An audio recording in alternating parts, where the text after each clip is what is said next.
The Music is Life podcast has our own merch now over on tpublic.com. Click the link below in the video description. Looking for some new threads? We got t-shirts, long sleeves, hoodies, crew neck sweatshirts, tank tops, baseball tees, and also clothes for kids and onesies for your little infant metalheads. Don't want clothes but love the Java? We got you covered with coffee mugs and travel mugs. Need protection for your electronics? We've also got phone and laptop cases. We've got everything you're looking for at the tpublic.com Music is Life podcast store. Use my link below for fast service. Thanks for your support. TerraNut is proud to offer you a natural nut bar chock full of healthy fats, minerals, and protein that meet your demands. Go to their website, www.terranut.com. You can order from them directly and they will ship it to you. Use my coupon code LOUMAVS and you will get a 25% discount on your first order. TerraNut Superfood Snacks, www.terranut.com. Don't forget to use coupon code LOUMAVS at checkout.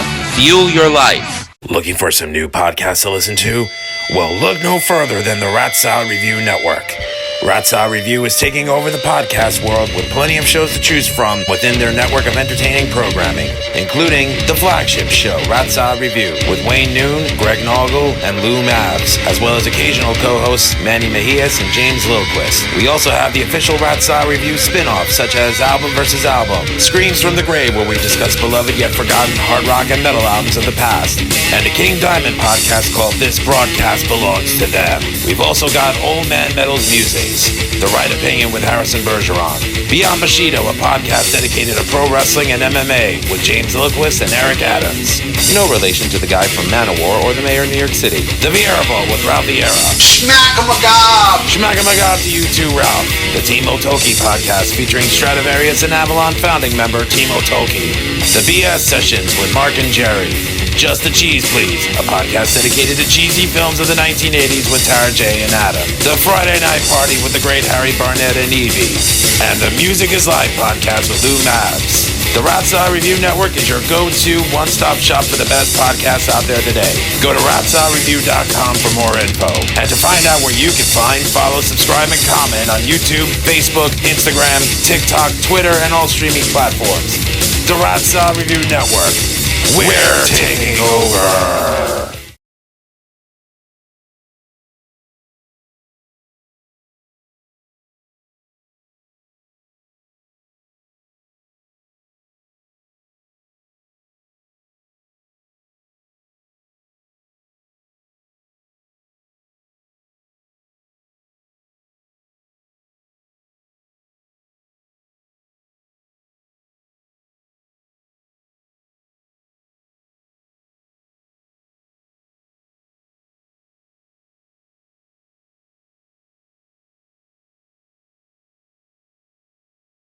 Ladies and gentlemen, how do? We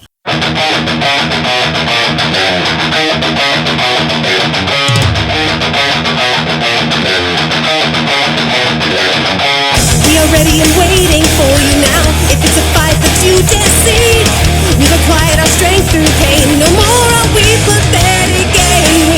You are the reason why we claim that we've all become this way. And I regret this prison that I've created for myself. Who can it be? Who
revels now are ended.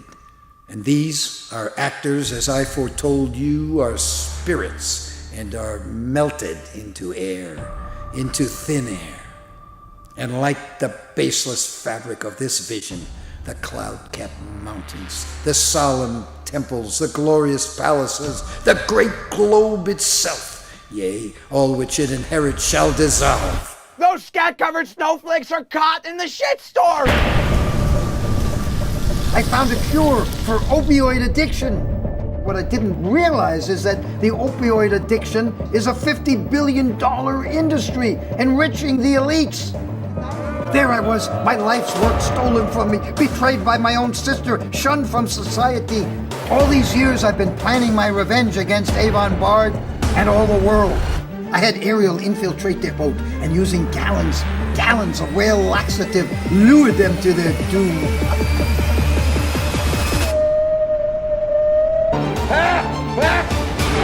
How beauteous mankind is, O brave new world that has such people in it.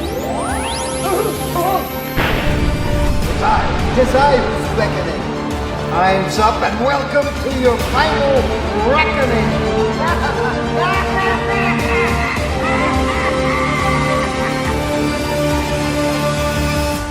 We are such stuff as dreams are made of, and our little life is rounded with a sleep.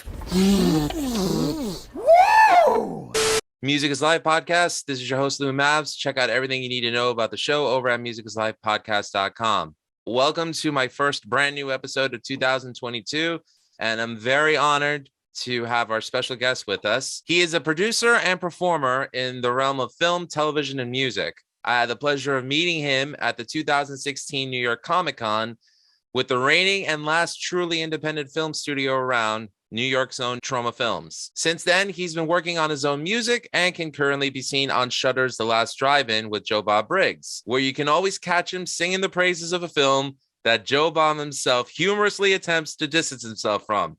And that film is... Spookies! Hey! No, I thought you were going to say Hogzilla. Oh, shit, Hogzilla, yeah. Well, there's so many that Joe Bob, he kind of likes and doesn't like at the same time. But, oh, yeah, of course, Hogzilla. But Hogzilla, I feel like that is going to grow over time. I feel like we haven't heard the last of Hogzilla, and I believe Joe Bob's going to come around to it sooner or later. I just want to hear you do your Hogzilla chant. Oh, Hogzilla, Hogzilla, Hogzilla, Hogzilla. Nice. Okay, I can't believe I failed the test. Oh, Christ. Well, this isn't going to be outtakes. This is going to be on the episode. But that Beautiful. Was, you know what? Perfect comic timing. So well, that was... I heard, I saw Paul McCartney in concert, right? And he messed up the intro to one of his songs, and he stopped and he started over. So if Paul McCartney is allowed to start over, I'm fucking fine. I'm fine with starting it right over. Let's do it. All right, fine. Then I'll put this in an outtake at the end then. Okay. No, you can put it in. No, forget it. No. Let's do it because I love outtakes. All right, so we'll try that again. 3, 2, 1. Where you can always catch him singing the praises of a film that Joe Bob himself humorously attempts to distance himself from. And that film is... Chud!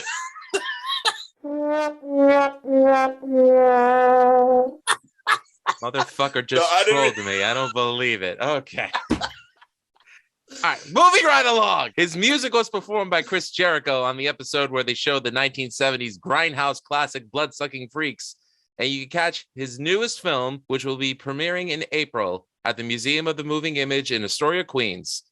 That film is #Shakespeare Shitstorm. I got that right? Yeah, Can't forget the hashtag. I'm very proud to have on the podcast with me, Long Island, New York's very own Mr. John Patrick Brennan.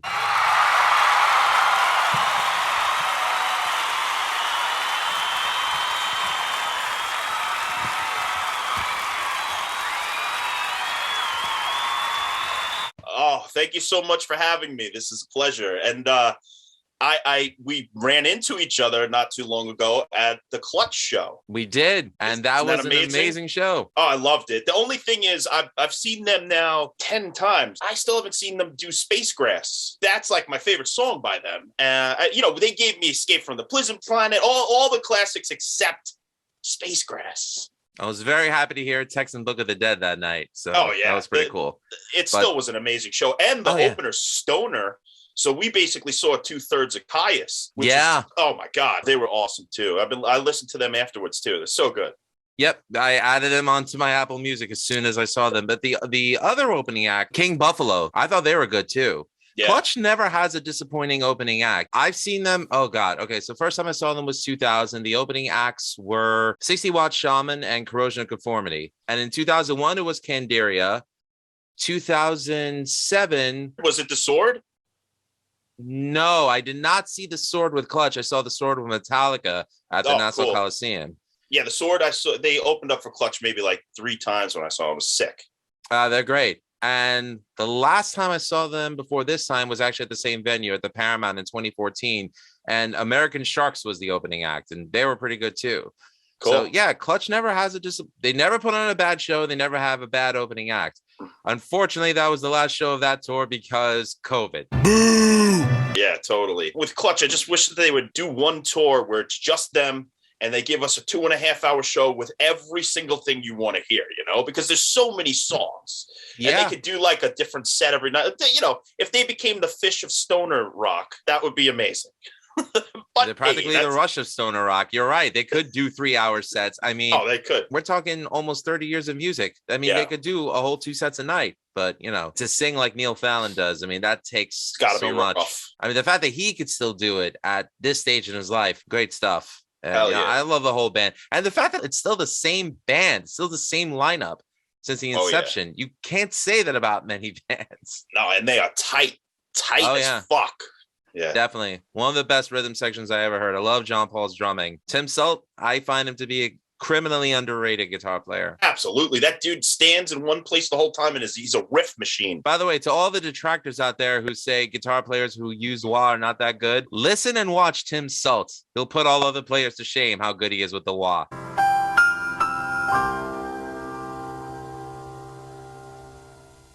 That's a bucket list band of mine to get on the show, though.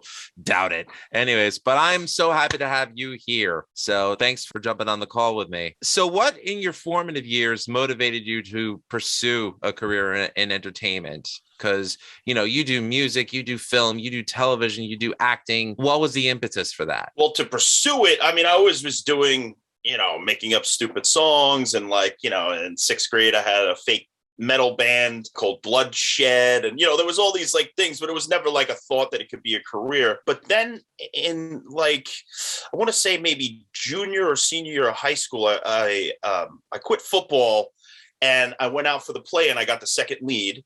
And on top of that, my friends and we had this high 8 camera and we were basically going out without even knowing it and doing performance art in malls and just doing crazy things with crowds. And this was all before the Tom Green show and stuff. And we were also doing skits at home. We would write these skits and, instead of getting drunk every night, we would just sometimes be creative. And I started to think this is so fun and people do this for a living. Maybe I can do this. So I decided, let me see if I could get into a film school and go for it. And I did. I got into a film school on Long Island, CW Post Film School. And the reason I went there, not only because New York University wouldn't take me, but because they didn't take me either.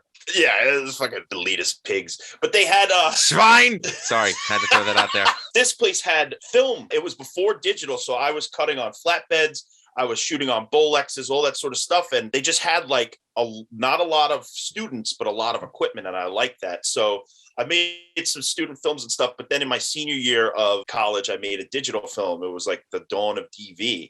And that opened up my brain in a million ways. And I made this thesis that was pretty fun. It was a 25-minute shot on DV movie about the porn industry, about a guy who's obsessed with porn, who wants to have a threesome, but he basically loses his girlfriend over it. It played pretty well at a couple of festivals. So I was like, this is it. I want to do this. So I went for it. I moved to LA and failed for 10 years, came back to New York, got involved with Troma, and here we are today. Did your high school troupe, did you guys have a name? We would call it skits, but it was we would spell it SKITZ. And it was almost like we were schizophrenic. It was a whole stupid thing. It was schizophrenic, and because we would have we had this superhero duo called Lunatic Boy and Schizophrenic Man, and they were in a in an insane asylum and would solve crimes. And it was just like dumb, but there was no production value. We would do it in my friend's apartment and stuff, but there was some funny, like everybody was a good performer and it was a lot of improv and it just was like a lot of fun to do. And that just sparked my creative juices to continue on, and people say you're not supposed to make art with your friends in the professional realm, but I totally disagree with that. Some of the best things I ever did was with my friends. A couple of months ago, I interviewed Carl Crew, who acted in the film Blood Diner. Yeah. Oh, yeah. And he was telling me him and his castmate, Rick, they played the brothers in the film. They became such good friends from it. And it made the experience of being on a set like that much more fun, that much better for them. Yeah. I've always advocated that, like Lloyd Kaufman, get who you know and just have fun. And if that's what you want to do, just do it. I don't like it when people go through the motions just to do it. It's like, have fun doing it, whether it's writing a song or whether it's making a film or whether it's doing like a comedy sketch for YouTube. Yeah, I remember Kevin Smith said, it was an interview I read with him, and he said that the studio, when he was making Mallrats, was like, well, you're not, you can't just make movies with your friends. This is a professional thing. And it's like, yeah, but if my friends are better than the professionals, what the fuck? Some of the funniest people, in fact, the funniest people I ever met were people who are not pursuing anything in the entertainment industry. They're just regular people who are funnier than anyone that who's mugging for the camera or any of that stuff. Because it's their character, it's their personality that shines just through. Them. Yeah, exactly. Look at me. I'm a doughy guy with a audio podcast, but you know what? Hey, look, I got to interview Sasha Gerstner from Halloween, and I got to interview, Masada, the wrestler. So, and they both Halloween. Yeah. Nice. And they both told me what a great time that they had. Anyway, just do it. And that's why when I got to Troma, I loved the spirit of the place, because it was all like, all right, we have a $20 million idea, but we're going to do it for like $50. I love it. It's great. Yeah. I mean, just make it happen. And they're aware of what they're doing, and it comes out so enjoyable. I mean, I'm sorry. I'll take Surf Nazis Must Die over Ishtar any day of the week. You know what I mean? Although I do like some of Ishtar. There's that part when he sings Wardrobe of Love in Your Eyes. Come on in and look around, see if there's something your size. What a lyric. Well, I did mention Ishtar because that was the last movie that they did on Just the Cheese Please, which you could also find on Rat Side Review. So shameless plug for Tara and Adam. Just the Cheese Please, or the Rat Side Review Network. Whatever. Fuck you. All right. I give love to my friends. I also, when I graduated college, I did a student film. I failed to copyright it. Now, this is 2002. The name of the film was called The Korean Scotsman. Now, I realize in today's day and age of cancel culture and political correctness, that doesn't fly. But why? Because he's both Korean and Scottish? Well, no, because he's a Korean guy who got knocked on the head at a Scottish festival and woke up from it to think he was Scottish. It's not outside the realm of possibility. I mean, yeah, but unfortunately, 6 years later, Mars decided to release a Starburst commercial with a Scotch Korean man in it. So we're talking about a Korean guy in a kilt and a bagpipe. So I got no dog left in this fight anymore. So I've completely abandoned any hopes. Do you really think the Skittles people took the idea? I don't know how it happened, but someone told me once, they said, if you come up with a good idea, don't think someone else out there somewhere else. Oh, somebody has it. It's the exact same idea that you have. They're working on it right now. That's why you have to be fast. You know how many things that I've thought of or was working on that I see all of a sudden a commercial? In college, I wrote a thing, and it was about a bear trainer who gets his bear kidnapped, and he goes ass kicking across the country to find it. And I was writing mine for Jean-Claude Van Damme. I wrote like 5 drafts of this things over the years, sent it out. People liked it, never got made. Pig comes along. It's Nicolas Cage. He gets his pig stolen. He goes basically on a revenge spree to go get it. Who has my pig? So I'm like, why did I wait this long to make this movie? So that's something that I learned is like, it doesn't matter. Just get the idea done, get it out, show it to as many people as possible. And if it gets made, great. If it doesn't, you just got to make something else. So don't let them steal your pig or your bear, so to speak. I like that. Simultaneous creation is a real thing. That's why sometimes you hear a song and when people are crying like plagiarist, whatever, for who was that a woman recently? Olivia Rodrigo, maybe? So she wrote a song. It's basically Pump It Up by Elvis Costello. It's the same music. But even Elvis serious? You got to hear it. But Elvis Costello came out and he's like, I stole from people, so it's rock and roll. It's just the way it is. As long as it's not exact, if it's inspiration, that's fine. But you never know. Plagiarism, though, there is a thing where if you really do steal it, then it's pretty fucked up. Well, you know which song I actually thought really stole Pump It Up from Elvis Costello was the Escape Club's Wild Wild West.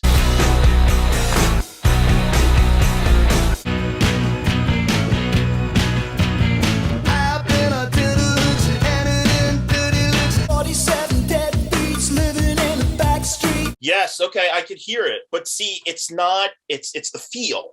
So it's a dangerous thing when Blurred Lines, right? They lost their lawsuit against the Marvin Gaye's estate because they said that they stole the feeling of "Gotta Give It Up," and right. I think that's dangerous because how could you copyright a feeling if it's note for note lifted? Yes, absolutely, but if it's an homage. You can't say that you can't do an homage to something. That's insane. Yeah. That's when you start to get into the brain police. I thought copyright law only applied to melodies and nothing more. Yeah, there's melodies, but they started to get into the minutia of the rhythm and the this and the that. And it's like, so all of a sudden, what 4/4 time is going to be copywritten by fucking the Beatles? Like, you can't do that. You need to be able to have elements of things that inspired you. And as long as it's not lifted wholesale, then I think it's fair. It's a shame that we'll never have another hip hop record like Paul's Boutique. Paul's Boutique is a masterclass in sampling, right? Mm-hmm. Nowadays, you try to use a sample. It's either too expensive or somebody's going to say no. And then you're just like, all right, whatever. But I feel like if you could take small clips and use them, that should be fair use. As long as it's not complete theft. I agree with that statement. Yeah, I definitely do. But, we're living in this post-Napster world where record labels are not what they were. The idea of sampling is so costly. Like, you can't just take something and kind of recreate it and make your own. It's a crazy way. It's a new frontier. It's a new Wild West of all this stuff. So, I'm not an advocate for like them changing laws behind it. I say, what people should just create and get it out there. And, the money will come later. Sure. Just get it out there no matter what it is. I mean, look, I'm not the first to be doing something like this, on YouTube and on streaming audio formats. I just try to be different just by being myself. Yeah. And I'm one who promotes creativity. Commerce is great, but get your shit out there. You're right. Exactly what you said about the film before. I can't believe M&M's and Starburst and I could have been sitting on a gold mine right now. Well, speaking of M&Ms, wait for it. What's amazing is people are in an uproar about the woman M&M getting the boots away, less sexy. I don't know anything about what's going on with this M&M's thing. Can you please provide me the context? Well, basically, I mean, I don't know the full story, but I know that they desexified one of the M&Ms. And people are flipping out. They're like, why are we taking away the fucking candy? Why are you trying to sexify it? Well, not only that, but that is a brilliant move by somebody in the M&M Corporation went, if we do this, it's going to spark a huge conversation online. And then all of a sudden it's free advertising for M&M.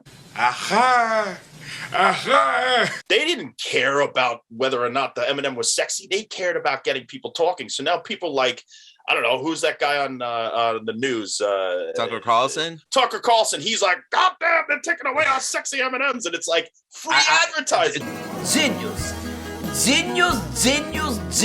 Fuck you, Malaka! I hate politics. Politics to me are the most boring subject in the world because even if you have a way to change it, you're usually powerless. Even if you think that you can change it. The people at the top, right? They're so rich, powerful, whatever, that if they just decide like that to change everything on us, they can. So what the fuck? Just enjoy your life, have some fun, vote, get out there and try to change things.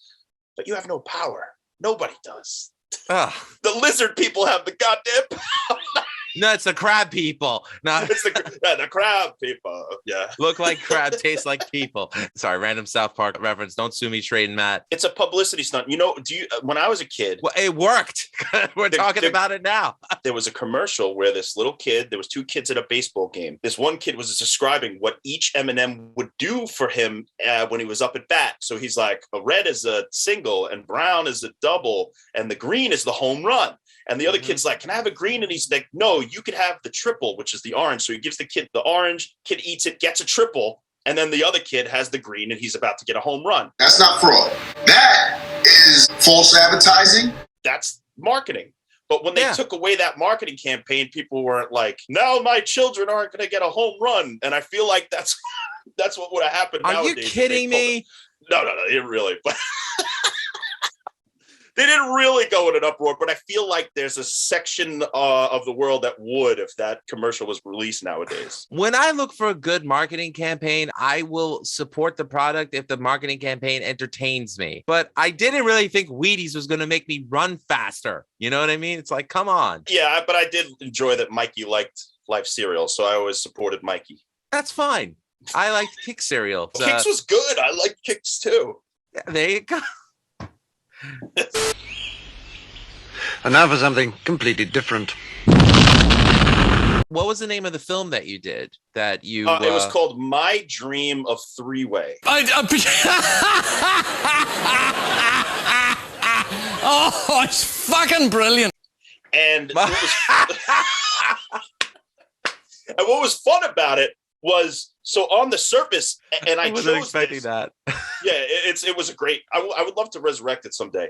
But what I shot it specifically on DV because it looked like the porn of the time. So I shot it like a porn on purpose and never showed anything lewd. Never showed. It was always like the scenes in between the sex scenes is what this movie looked like. And when I showed it at a film festival, one of the other film students' mothers like, he made a porno. Oh, won't somebody please think of the children? And I was like, good, I succeeded. This woman thinks I made a porn.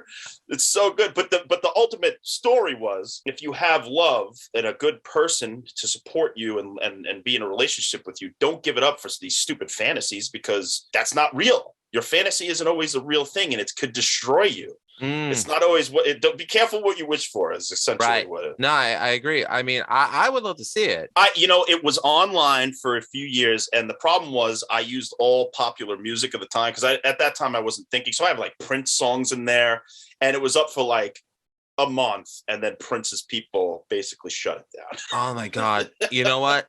Same thing happened to me. I did a Facebook Live where I was playing guitar to like popular songs. And of course, I picked Purple Rain. And the next thing I know, as soon as the live feed ended, it's like, your video has to be removed. It's like, why? Oh, yeah. I'm like, Prince, come on. Prince doesn't play. You know, people sent me photos of them like with their lighters in the air to me doing the solo for Purple Rain. And like, oh man, you know, it's like, but at least I will always remember that they did that. So thank you out there to whoever did that. But you know, I'd still love to see it. But one day I'll get it on digital. I'll digitize it, but not from the DV tape. I'll digitize it for the internet age, because I can't find that hard drive wherever it was. Very cool. So after you left LA, you came back to New York and you ended up working for Troma. Yes. Now, here's the thing that I think that's cool, that you could say that you work for Troma and were paid for it, I'm sure. Mm-hmm. Because whenever I see a job opening on the Troma website, it always says position is unpaid.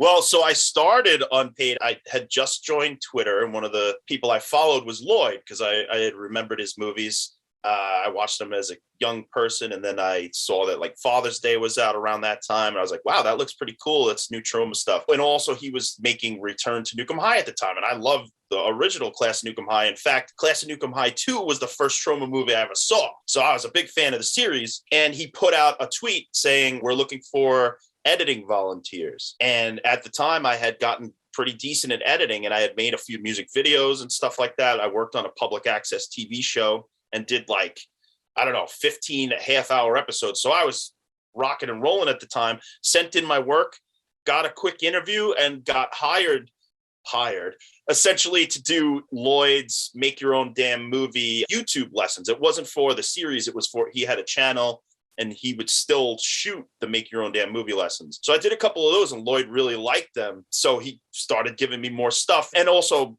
Matt Mangiarides at the time, he's the producer of The Last Drive-In with Joe Bob Briggs, along with Justin Martell, both Troma guys. Mm-hmm. And that's sort of how I got Troma. But Matt would then start to give me editing assignments like trailers. I edited and directed and wrote a feature-length compilation called Horror Boobs, which was the best breast scenes in Troma history. And Horror Boobs was invented by a guy named Matt Desiderio from New York, and his company is Horror Boobs, and they were supposed to collaborate. Somehow I got involved and got the gig and just did it. So that was a really huge learning experience, getting to do basically a whole feature. And I still wasn't getting paid at the time. So then they were trying to up their YouTube game, and I pitched the show Kabukiman's Cocktail Corner. With Doug Sakmann as... Doug Sakmann. He was the guy in Troma's Edge TV getting arrested in Sundance. Oh my God. I still remember him from All the Love You Can and All the Love shit You Can. he stirred. And, Classic shit. Just literally peeing in the sales agent's briefcase. I'll never forget that scene. I was God, that took balls, no pun intended. Yeah, and that stuff, again, was like kind of all before Jackass. It was like something was going on at the time where that sort of like too extreme for reality thing was like really popular in the zeitgeist, and Troma was in on the first wave of that. And so I always remembered Sakmann's performance as Kabukiman. So I said, let's bring Doug Sakmann back, have him be like a drunken talk show host waiting for his sequel. And he'll just like talk to independent artists and musicians and stuff like that. So we ended up doing 10 episodes and then 5 specials and then 1 hour-long special. So we have a lot of content for Kabukiman's Cocktail Corner. But that's what basically got Lloyd convinced that I was for real. A lot of people go to Troma and they say, I'm going to do this, that, the other thing, and then they never do anything, because all they want to do is direct the Toxic Avenger Part 5. You know, it's like, let's get real. You know, Lloyd was losing his assistant at the time for some reason or another, and he asked me to be his assistant, and I kind of didn't want to do it. And then, but he convinced me by saying it's going to be a great collaboration as well. So you're not just going to be an assistant; you'll be producing the movies and this and that. And so that convinced me to say, yeah, I do want to produce a Troma movie. I want to see what it's like to really get in the weeds and work and see what it's like to do it for $0.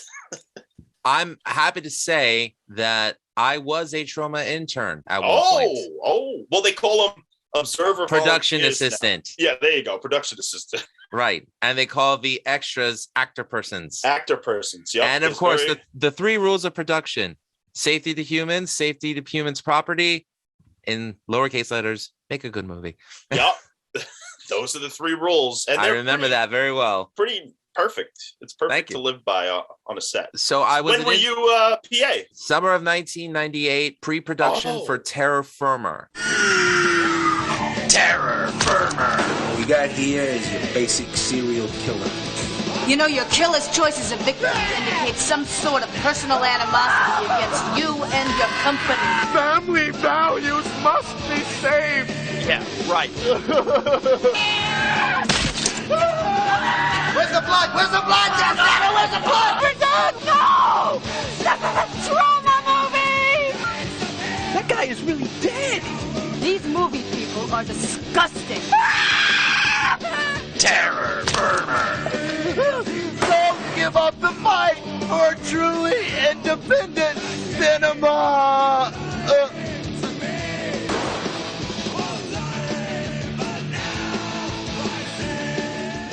Whoa, that's the classic era. I mean, it's right after Tromeo. They were still in New York City proper. Hell's Kitchen. Yeah, they were still in the Hell's Kitchen office. Yeah. And I had to report to the production office, which was across the street from the Troma building. I got to meet Will Keenan. I got to meet a bunch of people. Yaniv Sharon, actually, we were both PAs together. Yaniv, I'm very proud of his accomplishments. You know, he went on to do a lot of great stuff. I didn't last because I didn't realize how intense it was going to be. Again, I was 17 years old. I was working part-time at Lecter's on Steinway Street in Astoria to make money to buy books for college. So when Lloyd said the production is going to be for the month of August in Brooklyn, everyone has to be there every day. And I knew I couldn't commit to it. So I said, you know what?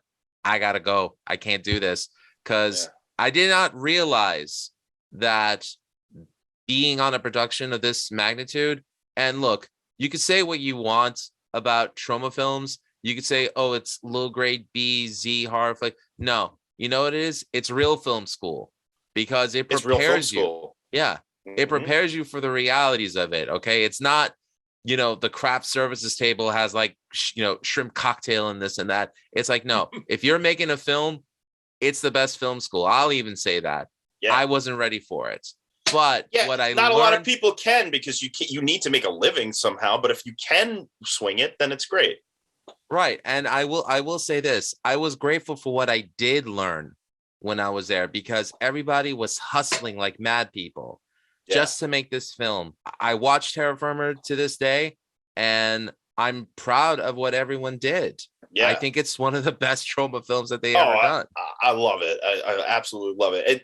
So Lloyd always says, we don't take ourselves seriously, but we take our movies seriously. And he does. I mean, he always has something to think about in the movies, even though it's filled with nudity, gore, comedy, all that stuff. Underneath, there's a theme, or there's a lesson that Lloyd has been thinking about for many years, and he gets that across in interesting ways. And I think a lot of directors have abandoned the theme in movies. It's just like, oh, we're going to make this, that thing and happen, and there's no reason or rhyme for it. And Lloyd is still hammering home many, many themes. The last movie we did, Shakespeare's Shitstorm, brought it back to New York City proper for the first time since Terra Firma, and it's all about anti-big pharma and anti-cancel culture.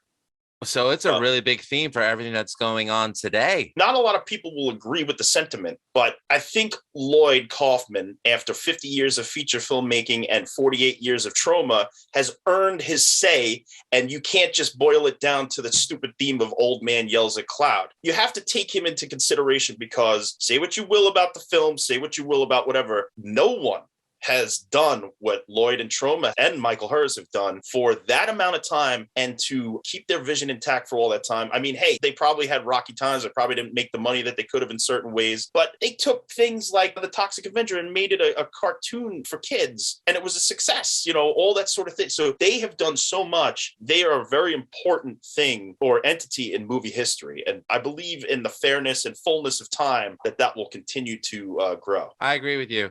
And the fact that they are the oldest independent, even if it's not independent, the oldest film studio to still be in New York. Yeah, Lloyd, he's very big on like minutia of certain words and stuff. He likes to say longest running.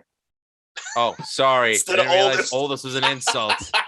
Yeah, I don't know if it's an insult, but he likes to correct the verbiage sometimes. That's fine. That's fine. I do notice that he likes to repeat a lot of the same sentiments, such as Troma is Latin for excellence in celluloid. And isn't that so funny? I love that so much. That is such a clever, stupid thing to say. But like, you know what drives me nuts, though, is that does anyone not do their homework in interviewing Lloyd Kaufman? It's like some do not. Some absolutely do not. Some people just are like, so what do you do? And it's like, what? You're talking to Lloyd Kaufman, man. There's 50 years of experience there. You can ask him anything. So you're one of the few people I know of whose talents include acting, composing, directing, producing, and writing. A lot of people usually stick to one thing that works, but I think you run the gamut of being an independent jack of all trades. How important is it for you to be involved in all these aspects of creativity? And do you think it's something that anyone who wants to break out into the line of work that you do you think it's something that they should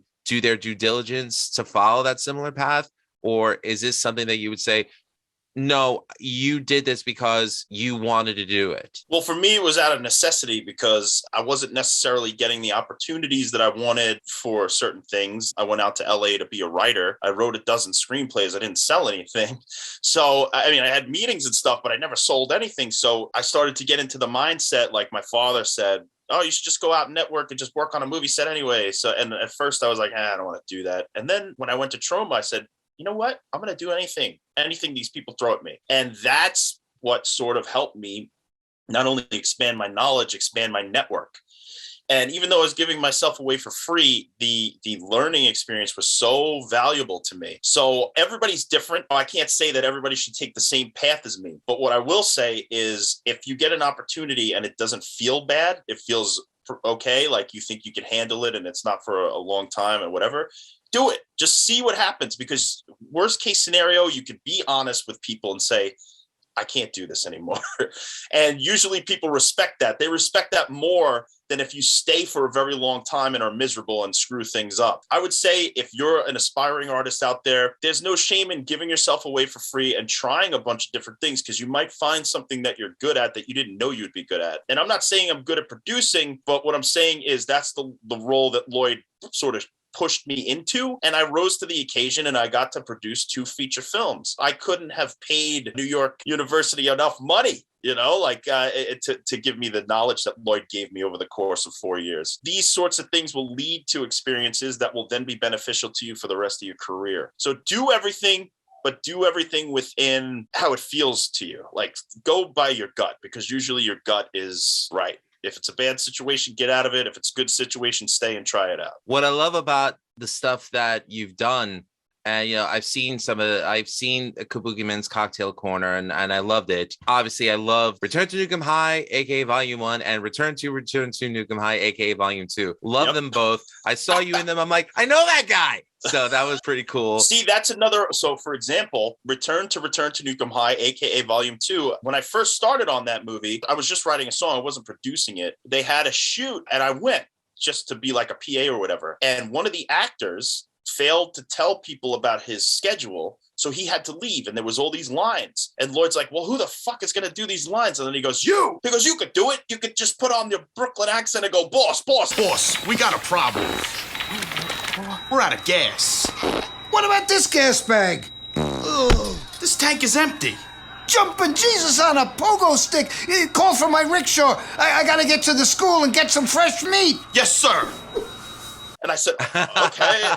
Yeah, so they threw me into a hazmat suit. I learned, 2 scenes, and I did it. And that's a perfect example of, I was just there. So I got the roles. I wasn't planning on it. It just happened. So that opportunity, now I have that. If I really want to go and put an acting reel together, I have a scene with Lloyd Kaufman. One of the things, though, that upset me about Volume 2, you never find out who Deep Throat is. There's some theory. But I did do the Kickstarter for Volume 2. So I know who Deep Throat is.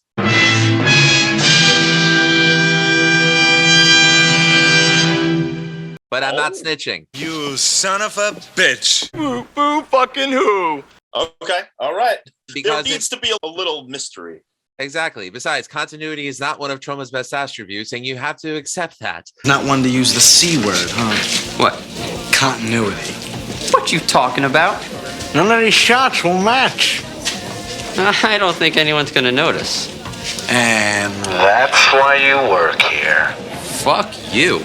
Yeah, I mean, look. It's part of the charm, though, I think. Volume 2 is an interesting piece of work because it's Lloyd's mind, I think, on screen. Roy Frumkes, who wrote Street Trash, he saw it and he said it's the feature-length version of the Odessa Steps from that Eisenstein movie, the old Russian, when the baby carriage is falling down the thing. And what he meant by that is like the whole movie is just editing and ideas. And even if the idea doesn't work, it presents it to you and it moves, and it just moves on. So there's no way to get, and it works. There's no way that you could possibly get bored of that movie. You could poke holes in the plot. You could say this didn't work, that didn't work. But if you're bored, wait for it. There's something wrong with you.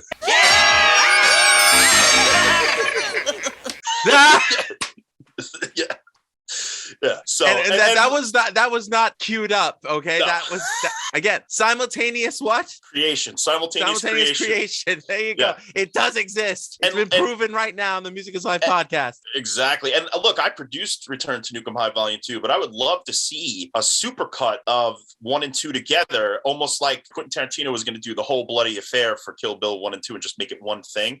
Nice. I think that Return to Nukem High deserves that treatment just to see how it would be as one linear story. We'll see. Very cool. Well, as I was saying, I did contribute to the Kickstarter campaign for Volume 2. I got a copy of the original script as a PDF. Lloyd sent me a copy of the Blu-ray, which again, I have to thank you for because I changed addresses and you made sure that I got it. So thank you. I got my name in the credits. So Yes, bucket list. Yeah, that's very cool. And you know what? What an experience that was. It was a masterclass. They had already shot a lot of footage, but there were all these holes that needed to be filled, and they had no budget. There was no budget.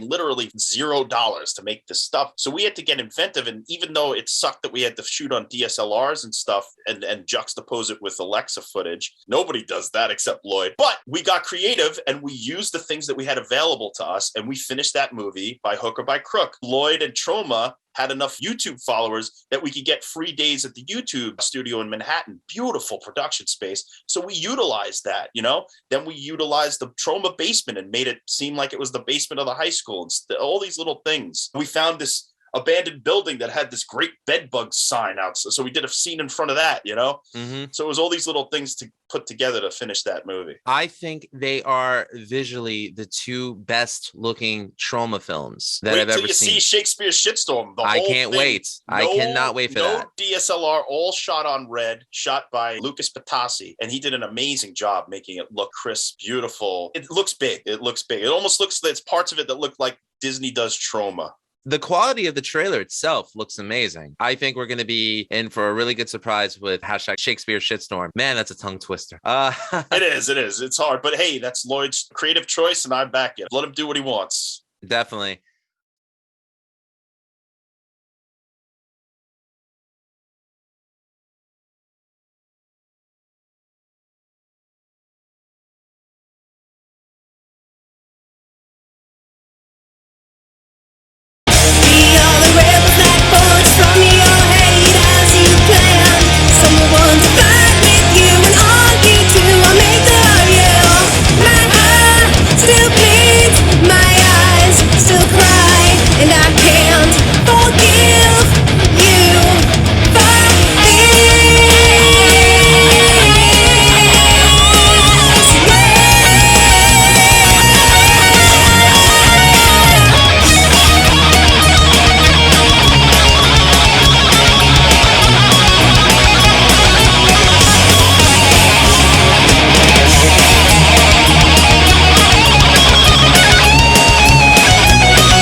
Christmas is a miracle, and so are you. John, what are you doing? I'm sorry, man. I was just feeling the Christmas spirit. Okay.